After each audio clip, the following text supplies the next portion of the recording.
നിലാക്കീറിലേക്ക് സ്വാഗതം.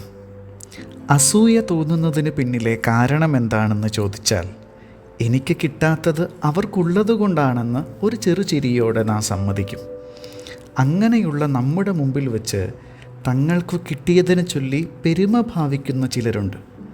അവർ ആരോട് സംസാരിച്ചാലും എന്തിനെപ്പറ്റി പറഞ്ഞു തുടങ്ങിയാലും തങ്ങൾ പുളകം കൊള്ളുന്ന കാര്യങ്ങളിലേക്ക് അവരെത്തും. അങ്ങനെ അസാധാരണമായ ഭാഗ്യത്തിൻ്റെ ഉടമകളാണ് തങ്ങളെന്ന് അവർ പറഞ്ഞ് സ്ഥാപിക്കുമ്പോഴേക്കും നമ്മുടെ ഉള്ളിലുണർന്ന അസൂയ പതുക്കെ അസ്വസ്ഥതയായി പരിണമിച്ചിട്ടുണ്ടാവും. അങ്ങനെ എനിക്ക് തരാത്തതൊക്കെ അവർക്ക് കൊടുത്ത ദൈവത്തോട് നമുക്ക് രോഷം തോന്നും. എല്ലാവർക്കും ഒരുപോലെ വിളമ്പുന്നതിനു പകരമായി ചിലർക്ക് മാത്രം ദൈവം പൊൻകിണ്ണത്തിൽ വിളമ്പിയത് എന്തുകൊണ്ടാവുമെന്ന ചോദ്യം അങ്ങനെ ഉള്ളിലുയരും. അസൂയപ്പെടുത്തുന്ന ഭാഗ്യത്തിൻ്റെ ഉടമയെന്ന് പറയാവുന്ന ഒരു മരച്ചില്ലയുടെ കഥ എസെക്കിയേൽ പ്രവാചകൻ പറയുന്നുണ്ട്.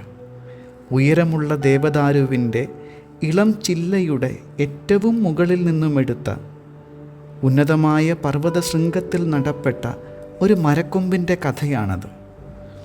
ഉയർന്ന പർവ്വതത്തിൻ്റെ കൊടുമുടിയിൽ എത്തിപ്പെടാനുള്ള അവസരം എന്തുകൊണ്ടാണ് ആ ചില്ലയ്ക്കു മാത്രം ലഭിച്ചത് എന്നതാണല്ലോ നമുക്കുള്ളിലെ ചോദ്യം.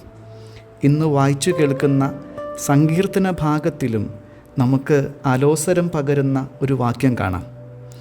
അവരെ കർത്താവിൻ്റെ ഭവനത്തിൽ നട്ടിരിക്കുന്നു. അവിടെ അവരെ എന്നതിന് പകരം എന്നെ എന്നായിരുന്നെങ്കിൽ നമുക്ക് സന്തോഷമായേനെ.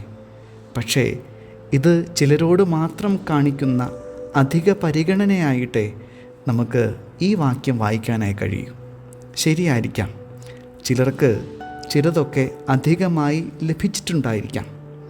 എന്തുകൊണ്ടാവും ചിലർക്ക് മാത്രം അങ്ങനെ എന്ന ചോദ്യത്തിൻ്റെ ഉത്തരവും എസെക്കിയേലിൻ്റെ പുസ്തകത്തിൽ നിന്ന് തന്നെ വായിച്ചെടുക്കാനാവും. ഉയർന്ന പർവ്വതത്തിൻ്റെ മുകളിൽ നടപ്പെട്ട മരക്കൊമ്പിന് എന്താണ് സംഭവിച്ചത് എന്നുകൂടി ശ്രദ്ധിക്കേണ്ടതുണ്ട്. ഇങ്ങനെയാണ് അതിനുശേഷം നമ്മൾ വായിക്കുന്നത്.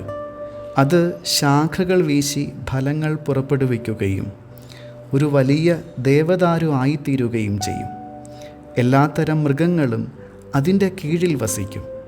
അതിൻ്റെ കൊമ്പുകളുടെ തണലിൽ പറവകൾ കൂടുകെട്ടും. ആകാശത്തിലെ പക്ഷികൾക്ക് തണലായി മാറേണ്ട ഒരു വിത്തിനെക്കുറിച്ച് മർക്കോസിൻ്റെ സുവിശേഷത്തിലും നമ്മൾ വായിക്കുന്നുണ്ടല്ലോ. അതും ഇതിനോട് ചേർത്ത് വയ്ക്കാവുന്നതാണ്. ഇപ്പോൾ കാര്യങ്ങൾ വ്യക്തമായി വരുന്നില്ലേ?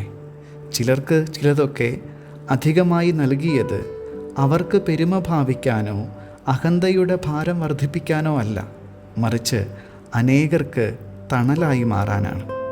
ലൂക്കാ 12:48 നമ്മൾ ഇങ്ങനെ വായിക്കുന്നുണ്ടല്ലോ, അധികം ലഭിച്ചവനിൽ നിന്ന് അധികം ആവശ്യപ്പെടും. ഈ വാക്യവും ഈ പറഞ്ഞതിനോട് ചേർത്ത് വയ്ക്കാവുന്നതേയുള്ളൂ. പറഞ്ഞു വന്നത്, ഒരാൾ തിരഞ്ഞെടുക്കപ്പെടുന്നത് ഒരു പദവിയുടെ അവകാശങ്ങളിലേക്കല്ല, പൂർത്തിയാക്കേണ്ട ചില നിയോഗങ്ങളിലേക്കാണെന്നാണ്. അതുകൊണ്ട് കർത്താവിൻ്റെ ഭവനത്തിൽ നട്ടിരിക്കുന്നു എന്ന് വായിക്കുമ്പോൾ അലോസരപ്പെടേണ്ടതില്ല. കാരണം അത് അയാളുടെ ദൗത്യത്തെക്കുറിച്ചുള്ള ഓർമ്മപ്പെടുത്തലാണ്.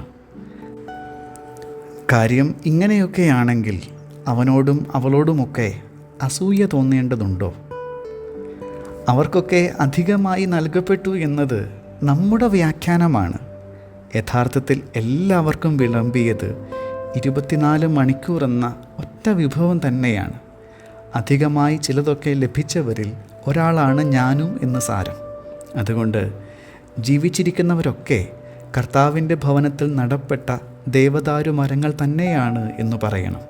അതിനാൽ എനിക്കുമേൽ ചൊരിയപ്പെട്ടതൊക്കെ എനിക്ക് വേണ്ടി മാത്രമുള്ളത് എന്ന് പറയാൻ നമുക്ക് അവകാശമില്ല. കാരണം മലമേൽ ഞാനെന്ന വിളക്കിനെ ദൈവം കൊളുത്തി വച്ചത് എനിക്ക് മാത്രം വെട്ടം കിട്ടാനല്ല, അവിടെയുള്ള സകലതിനും വെളിച്ചമാവാൻ വേണ്ടിയാണ്. അവന് അധികം ലഭിച്ചുവോ എന്നതല്ല, എനിക്ക് അധികമായി ലഭിച്ചതുകൊണ്ട് ഞാൻ എന്തു ചെയ്തു എന്നതാണ്. ആകാശത്തിലെ പറവകൾക്ക് ചേക്കേറാനുള്ള തണൽ ചില്ലകൾ ഉണ്ടായോ എന്നതാണ് ഉത്തരം കണ്ടെത്തേണ്ടുന്ന ചോദ്യം. പ്രാർത്ഥിക്കാം. ദൈവമേ, എനിക്ക് വേണ്ടതൊക്കെ നൽകപ്പെട്ടിട്ടുണ്ടെന്നും അതൊക്കെയും എനിക്ക് മാത്രമുള്ളതല്ലെന്നും ഓർമ്മിക്കാൻ എന്നെ തുണയ്ക്കണമേ. ആമേൻ.